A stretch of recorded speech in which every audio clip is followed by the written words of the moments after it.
Das ist ja auch etwas, was ich letztens gesagt habe, als ich diesen Stream gesehen habe, wo so eine Streamerin das erste Mal seit Ewigkeiten, also ich vermute mal, sie hat auf jeden Fall schon mal gespielt gehabt, Flive gespielt hat. Das ist eine absolute Katastrophe. Also wenn Gala ich meine, ich weiß gar nicht, ob das überhaupt irgendein Unternehmen tatsächlich macht, aber ehrlich gesagt glaube ich schon. Ich weiß es auch nicht, vielleicht auch nicht. Aber eigentlich machen ja Unternehmen Marktforschungen. Und Gala bzw. Videospiele müssten eigentlich immer Marktforschungen machen, auch. Weil wenn du wenn du jetzt mich fragst, oder wenn du dich fragst, oder wenn du irgendjemanden fragst, der schon länger spielt oder whatever, was müssten wir im Early Game verändern? Ist auch nicht schlecht, definitiv könnte man auch mal machen. Aber eigentlich spielt das, also, ich meine, ich denke, es spielt schon eine Rolle, was Spieler sagen, die schon lange spielen. Aber eigentlich auch wieder irgendwo nicht. Weil wir spielen ja schon. Und ich meine, wenn du jemanden fragst, der über alle Fehler und Probleme, vor allem beim Start, hinwegsehen kann, dann ist das ja nicht der, den du fragen solltest. Du solltest jemanden fragen, der noch nie gespielt hat. Du lässt eine kleine, wie gesagt, so eine Marktforschungsgruppe, so 20 Leute oder so, lässt du alle für sich komplett alleine das Spiel spielen, 2 Stunden, und dann fragst du sie, was passt nicht. Und das ist eigentlich das Wichtigere, weil ich meine, wie gesagt, ich könnte jetzt 10.000 Dinge aufzählen, die mir nicht gefallen im Early Game, oder die ich persönlich verbessern würde und so weiter. Das kann jeder machen. Aber ich bin ja nicht die Zielgruppe. Die Zielgruppe ist jemand, der noch nie gespielt hat, theoretisch. Der muss darauf klarkommen und der muss sagen, was hat er nicht gecheckt, was hat ihm nicht gefallen, was hat sich ultra elend angefühlt. Und zwar so elend, dass du nicht den Gedanken hast, ach, da gibt's ja was im Cash-Shop, das könnte ich mir kaufen, dann ist es nicht mehr so schlimm. Sondern elend im Sinne von, ich will dieses Spiel nie wieder in meinem Leben spielen.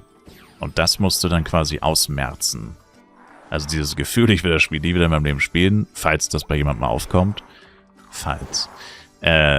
Das musst du dann aktiv bekämpfen und da musst du neue Leute fragen, weil wie gesagt, ergibt ja keinen Sinn, wenn du jemanden fragst, der über all diese Probleme einfach hinweggesehen hat und trotzdem gezockt hat. Ich meine, das ist ja offensichtlich dann nicht die Person, die du hast schon ein Problem damit und du würdest wollen, dass sich da und hier und da was verbessert.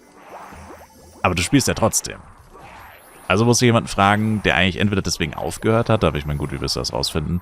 Beziehungsweise du fragst halt einfach jemanden, der es zum allerersten Mal gespielt hat, was ist ihm negativ aufgefallen. Auch positiv, man kann natürlich auch positive Sachen hervorheben und gucken, was hat man denn schon richtig gemacht und daraus weitere Sachen ableiten, die richtig sind. Aber wichtiger wäre natürlich vor allem das Negative einfach, wie gesagt, so auszumerzen. Aber ich weiß nicht, ob Videospiele das wirklich so machen.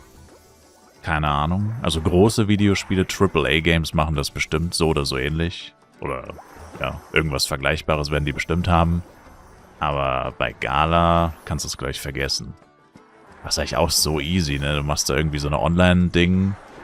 Auf irgendeiner Online-Plattform gibt es ja auch zehntausende Plattformen. Trägst das ein, jeder bekommt eine 10 € Amazon-Giftcard, der da 2 Stunden Flive sich reinzieht. Ja, oder 20 €. Kostet dich einmalig ein paar 100 €. Gut, da ist natürlich immer noch die Gefahr, dass die Leute irgendwie Scammer sind, beziehungsweise dann überhaupt kein wertvolles Feedback geben. Klar, ja, das ist halt so eine Sache, aber dann gibt es bestimmt irgendwelche Plattformen, 1000%ig. Plattformen oder Agenturen oder sowas, die da Leute vermitteln, die dann eben nicht reintröllern, sondern das ernst nehmen und so.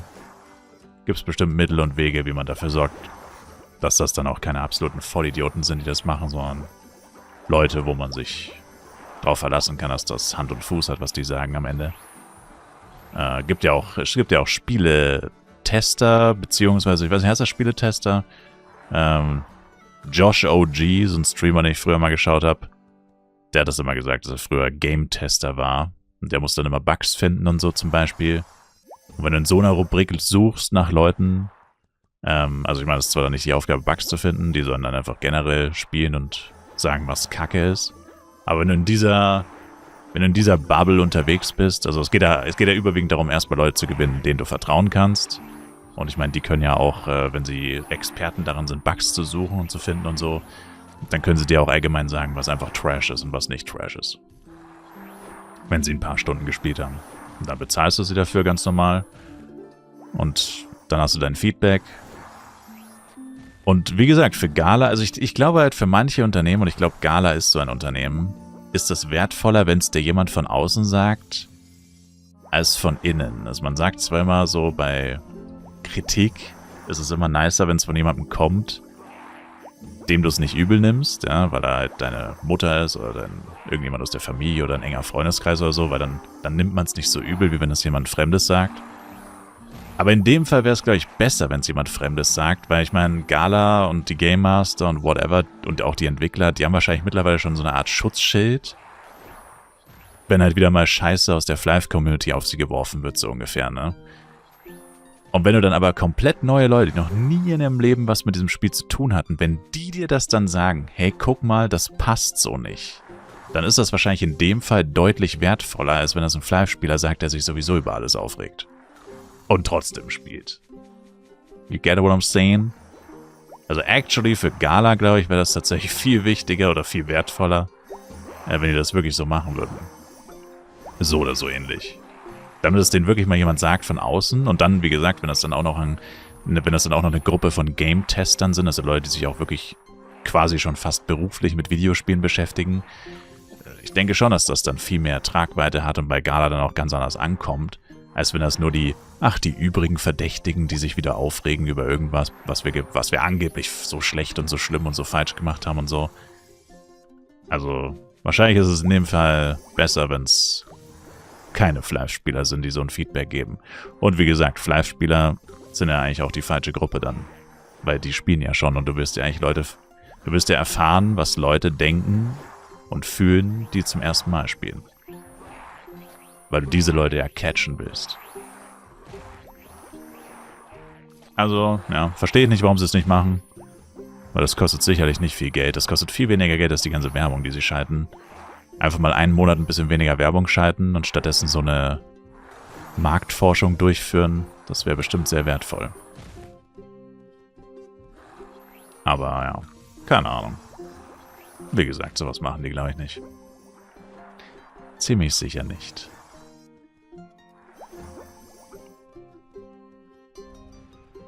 Theoretisch könnte ich das auch machen oder irgendjemand aus der Community. Aber wenn du denen dann die Ergebnisse präsentierst oder zuschickst oder so, weißt du ja jetzt schon, dass die dann die werden das einfach ignorieren. Das ist denen dann scheißegal. Vermutlich.